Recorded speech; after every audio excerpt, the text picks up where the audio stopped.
Hey guys, I am here today with my December beauty empties. It's a little bit of a smaller month because my November empties included at least one of the weeks of December. And I wanted to just go ahead and get this thrown out so I could start fresh with the new year by putting my January empties in the bag because I already have a good little stack collecting. So let's get started. First off, I will go ahead and share this with you. I actually recorded this once already and had Vera.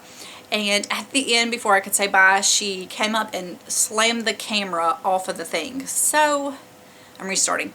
But this was it was a beauty sponge, but it's the Amazon one. It's like $6 and it was really good. But it never got quite as soft as the Beauty Blender or the Real Technique sponge. But it still applied makeup really well. It's very inexpensive. But I noticed like the top, even when it was clean, it would get thicker, like it was collecting foundation in the sponge or something. I don't know, it's really hard to explain. And it didn't hold up as well. It had little micro tears, which I don't know if you can see as well because I went ahead and tore it open. It had a big crack. So I went ahead and tore it open so we could see if it had makeup in the middle of the sponge, and it didn't. However, the very odd thing is the outside is very dry. The last time I used this was December 31st and today is January 3rd. It is still very damp in the middle. And I had said previously that, you know, if I was to tear open a new beauty blender that had been used 3 days prior, I don't know if it would be damp, but that's a little concerning that it doesn't dry out as well. And I store it like everything else. So that thing alone makes me hesitant to repurchase it because it smells a little musty. I also used a fresh beauty blender today for the start of the new year, and oh my gosh, the difference is outstanding. It is definitely worth the price point because it does last so much longer as well. I'm not having to replace it as often. So to me, the original beauty blender wins. I mean, this would be okay in a pinch. I don't know, the whole dampness in the middle makes me a little uneasy. So, there we go.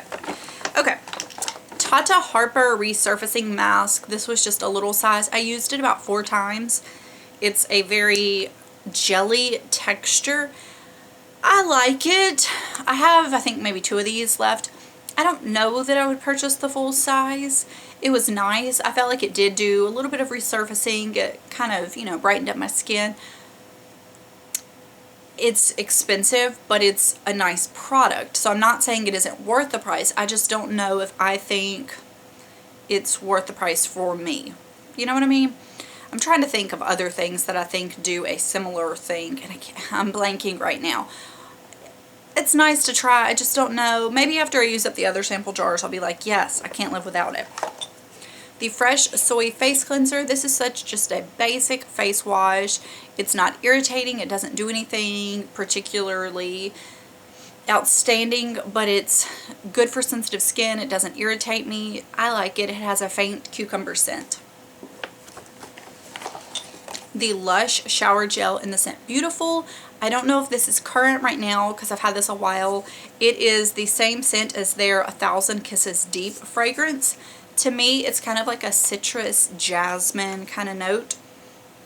I think it smells really good. I don't know that I would want to wear a perfume in it. I don't know. It's all Lush scents to me when I smell them in the bottle. They're just, sometimes they're like okay, or if it's a scent I think it's just okay. But once you take it into the shower, something about it, like it transforms and it becomes so good. I don't know if I've ever met a Lush scent I didn't like. Maybe, but I love most of their scents. Okay, this is a purge. It is the OGX brand Vanilla and Chai Spice Shampoo. And I used it to about there. I very rarely get rid of a shampoo because it's like, I can just muscle through it. This has been in my shower for about a year. I was just using it as like a deep cleansing, clarifying shampoo. But it just dries out my hair so much that it got to the point I was like, I just can't do it. I just can't do it. The texture of it is terrible.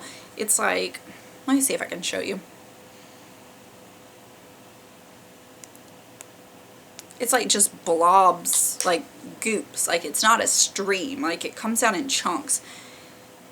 It smells good, but that's it. Will not ever repurchase that. This is the Fresh Black Tea Age Delay Eye Concentrate. I recently had shown this in my skincare routine. It was the eye cream I was using. It's a fine eye cream. It's not bad. But for the price, because it's like bordering $80, it's in the 70 price range, $70. It just isn't good enough to me. It's not what I want in an eye cream. If I'm going to spend that much on an eye cream, I want it to be like super thick and balmy and very moisturizing and really feel like I'm giving my under eyes a boost of moisture. That's what I look for in an eye cream. This one, it just, I feel like there's other things that, because this is like a thinner moisturizing kind of eye cream. I think the Clinique Pep Start does similar results for a fraction of the cost. You know, I don't know. That's how I feel. But I know a lot of people really like it. I'm not saying it's bad. It's just not something I'm going to purchase. Okay. Bath & Body Works, this is one of the Nourishing Hand Creams in the scent Pink Chiffon. They've since reformulated them into the more small little tubes. I've picked one up. I just haven't tried it yet. But these were really good. I'm going to see if there's like a tiny bit left because my hands were so dry because we're running the heat so much lately. The scent Pink Chiffon is so, that's all that I could get. So sugary, sweet, and delicious. But I think they've discontinued it, which is so sad because Bath & Body Works gets rid of all of the good permanent scents. A Bath & Body Works Wallflower Refill in Marshmallow Fireside. My favorite scent from them. So good. Okay, this is the only little candle I used up this month. It's the Voluspa Gilt Pomodoro and Hinoki, little votive size. I got this as a gift with purchase. I don't think any of the Voluspa candles are ever that amazing to me. It's a coconut wax blend. I mean, it was small, but the throw is just not there. The scent was lovely. It was very Christmas holiday type-esque, but I do think I'm going to repurpose this. It would be good for, you know, Q-tips or stuff like that. I mean, it's a lovely, the full size is a beautiful packaging. It makes me want it just for the jar, but I'm not going to. Okay, I have a few sheet masks. This is the Cremora Lab Herb Tea Pure Calming Mask. I don't remember that much about it, so it couldn't have been that good. Ato Classic Real Tonic Soothing Treatment Mask. I think I did really like this, but I'm kind of blanking on it. I need to start getting like a Sharpie when I use it and make a note what I think. I usually can remember if they're fantastic or really bad. And this was the Arborian Bamboo Shot Mask. This was fine, but I doubt I'll repurchase it from Sephora because it's like $6 or $7 for one mask, and it wasn't that wowing to me. Now, all of these, I'm not saying they're bad, because I think overall sheet masks really do a lot of good to my skin. So it's like they're all doing something, but I just don't have anything outstanding to say about it, if that makes sense. I went to Chick-fil-A this morning because I had a free chicken biscuit, and I got one of their iced vanilla coffees. They probably thought I was crazy because it was like 26 degrees outside. But I like iced coffee. Okay, I like hot coffee too. The Clinique Fresh Pressed Renewing Powder Cleanser. This is like that Amore Pacific enzyme powder that people used to really talk about. I like these fine, but it's not something I want to use all the time because I think a lot of bubbling sudsiness irritates my skin. But I feel like it's a really nice, refreshing, good cleanse every once in a while. Now to the really fun stuff, the true makeup type products. Okay, I have two fragrances. This is from an online e-tailer that is no longer in business called Suds and Light, and it's the Vanilla Cupcake perfume. I made this scent myself, or, you know, picked it out. I love violet scents, but they are just not that common. My brain, it left me. Bath & Body Works had a violet perfume it's been a while, for Mother's Day, like 10 years ago, and it was so good, but they obviously don't have it anymore. And adding the cupcake note, it was so nice. I really liked this. I'm sad it's gone. And then I used up my Thierry Mugler Angel little small travel size spray.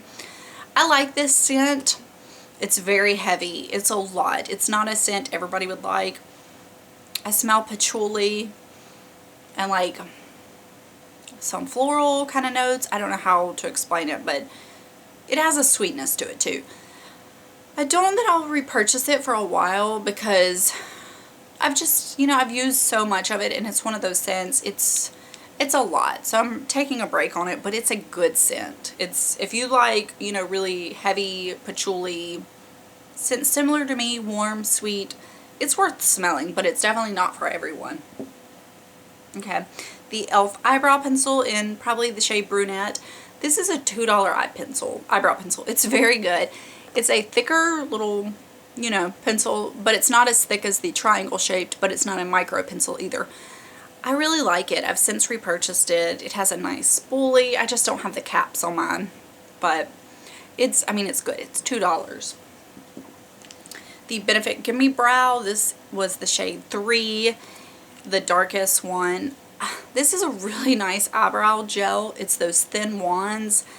This is the second one I've gone through. I like it. However, no, this is the third one I've gone through. Yeah, I've gone through 3 of them. It's really good. However, I think the Glossier Boy Brow is a teeny bit better and it's less expensive. So for that reason, that will be the one I continue to purchase. But this one's not bad. A Clarins Instant Light Lip Comfort Oil in Raspberry. I used up every bit of this. It has a very, very thick paddle shaped applicator. It smells like candy. It's good. Now, I think they've since started making some shades that are more pigmented, similar to the YSL lip oils, but I still prefer this over the YSL. It's more of like a thick, comforting oil, where the YSL is like a thin type oil. And I like it so much. I've since repurchased one, but I got it in the mint flavor shade, which is kind of a mint green, but it gives you a like almost like a mauve color on your lips, and it's really good as well. Okay, the Clinique Acne Solutions BB Cream in the shade Light. This is so good.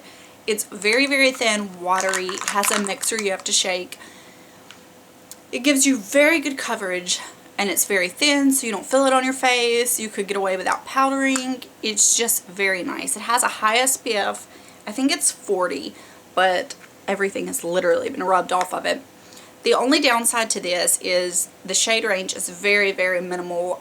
Maybe 3 shades. I wear the shade Light, and it's almost too dark for me. So if you're any lighter in complexion than me, you couldn't get away with wearing it. And I don't know how expansive the medium and the dark shades are, but if you can get a match, it's great foundation. It's in the skincare section at Sephora only, for reference. I would definitely repurchase it again. I just don't need to right now. And then lastly, the thing I'm most proud of is my Hourglass Ambient Lighting Palette.